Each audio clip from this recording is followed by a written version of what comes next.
Welcome to that early Ask Me Anything.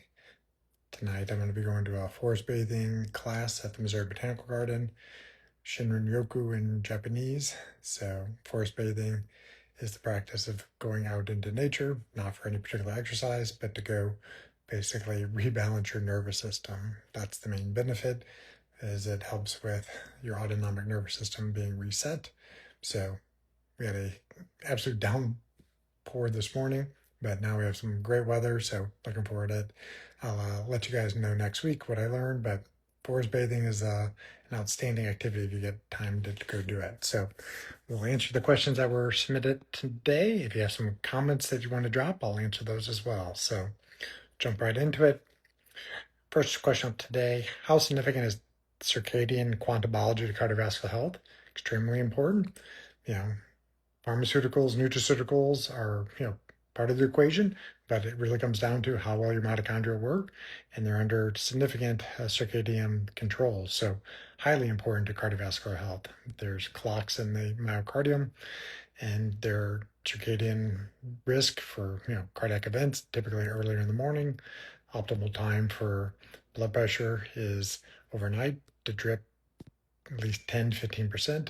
So significant circadian quantum biology effects for optimizing cardiovascular health.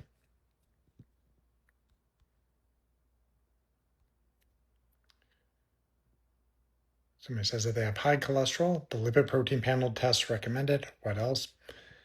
So usually break it down into, do you have plaque? Do you have had a previous cardiac event, such as a heart attack, stroke? Do you have stents? Have you had bypass surgery? So are you primary or secondary prevention? Then the three big buckets are, do you have low nitric oxide? Is it because you have high uric acid, high homocysteine, high ADMA, high SDMA, high metabolic dysfunction and insulin resistance? We'll fix those root causes first that are affecting nitric oxide. If you can't completely fix it, then support nitric oxide. After that, you look at oxidative stress and inflammation, so HSCRP, Lp-related activity, myeloperoxidase, oxidized LDL, OXPL, ApoB, microalbumin, creatinine. There are many others, but those are the ones that just top of my head that I check on everybody and that I've discussed with my patients that I talked with today, telemedicine. So if you have a lot of oxidative stress and inflammation, the arteries potentially are on fire and you're more prone to developing further plaque. Then the third bucket is the lipoproteins. So you can look at the traditional lipids, what is your HDL and triglycerides? Generally, that ratio should be near 1. Maybe that you're a good marker that you don't have insulin resistance, but it's not perfect. Typically, you should have less triglycerides than HDL to have optimal metabolic health. Then you would want to look at ApoB. If you were only looking at one lipoprotein, ApoB is on the outside of LDL, VLDL, ILDL, and LPA. ApoB can be elevated because you're a hyperproducer or hyperabsorber of cholesterol. You can do the cholesterol balance test with Boston Heart Lab to figure that part out. But you're asking good questions, but vascular disease is much more about cholesterol. Being myopic and just what number your cholesterol is doesn't tell the whole story. Because if you have endothelial dysfunction and you have high cholesterol, you'll probably develop significant plaque. But if you don't have endothelial dysfunction and you have high cholesterol, you probably won't necessarily. So test, don't guess. And that's what we do at Apollo, is we check those advanced lipid markers, but we're also testing the artery elasticity and testing the endothelial function.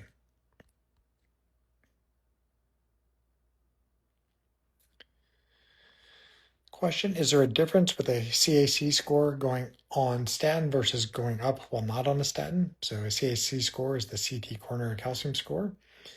Think of that as like the mammogram for your heart. If you've not had a heart attack, stroke, stents, or bypass, a calcium score test may be warranted to help determine are you lower or higher risk of having a cardiac event. Calcium score should be 0 for as long as possible, but if you live long enough, oftentimes calcium score tests will become abnormal. So if your score is abnormal and you're not on therapy and you start a statin, oftentimes the calcium score test will go up because you're taking soft plaque and turning it into more stable calcified plaque. So if the calcium score test is going up and you're not on a statin and it's increasing by more than 20% a year, then you have an issue where you're at higher risk because you haven't gotten to the root cause of why you're developing the plaque. So there's a difference, but think about it as you're trying to figure out, is it due to something damage in the glycocalyx and endothelium? Is it an inflammatory condition? Is it a metabolic issue? Is it a genetic predisposition? Figure out the root cause and treat that. Statins are just one part of the equation for some individuals.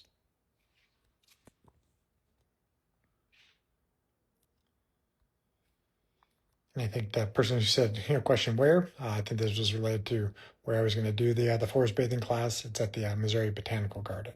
But the picture I think that I posted, that was when I was in Kyoto, Japan last year, and doing it in the places where Shinrin-yoku was actually well studied. So there's actual courses there that providers are taught on how to teach their patients how to engage with nature to help their stress and rebalance their autonomic nervous system.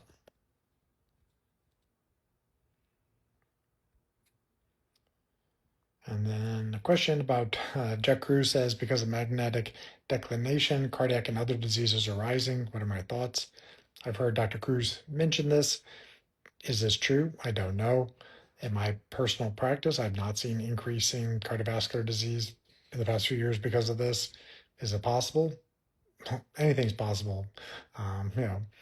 Light water magnetism is the three-legged stool that Dr. Cruz talks about, that everything in the universe requires for life to exist.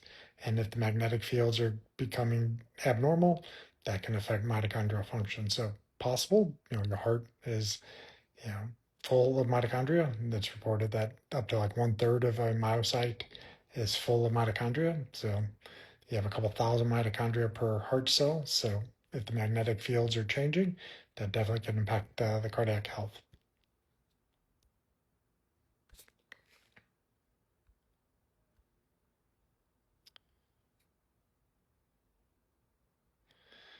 So question, if nitroglycerin helps with shortness of breath, does that confirm it's the clogged arteries causing it, or can it still be GI issues?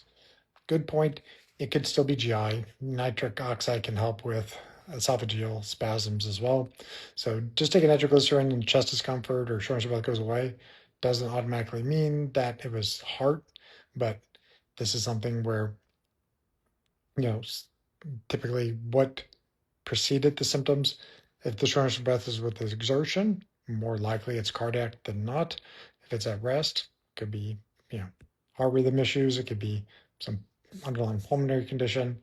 So unclear. So nitroglycerin by itself won't differentiate that. We used to get that. Oftentimes patients are coming to the ER with chest pain. You're just trying to rule out, do they have a heart attack, an aortic dissection, a pulmonary embolism, a pneumothorax. Those are, and those are the top four.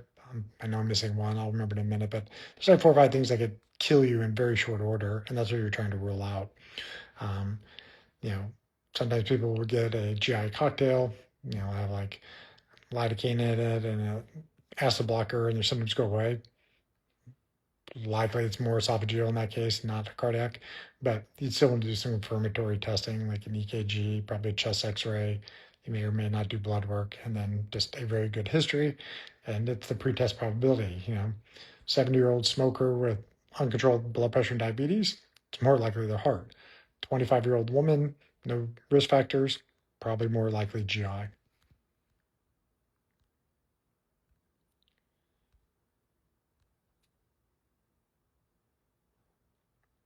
Well, those are the pre-submitted questions in the comments. So I know this might be a short and sweet one. So I can attend this class. I'll let you guys know next week what they learned at the Shinrin-yoku or forest bathing class.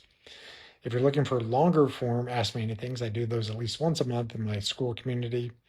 That's where like-minded individuals who are wanting to learn about cardiovascular health, longevity, biohacking, mitochondrial, quantum topics.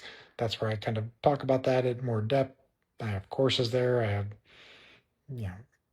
summaries of prior conferences I've gone to. I have different courses, how to read your own lab. So if you're really looking more for a deep dive on how to be the co-pilot for your own vascular health, the school community is where I do that. This Friday at 1 p.m., I'm actually going to be doing an Ask Me Anything. And I'm also going to be doing a case study for a patient, going over all their labs and imaging so people can learn about how to interpret their own information. So if you're ever looking to go deeper, check out the school community. There's a free 7-day trial. It's drtwyman.com/school. So I hope you guys have a great rest of the night, and I'll see you next Monday, 6 p.m. Central Time.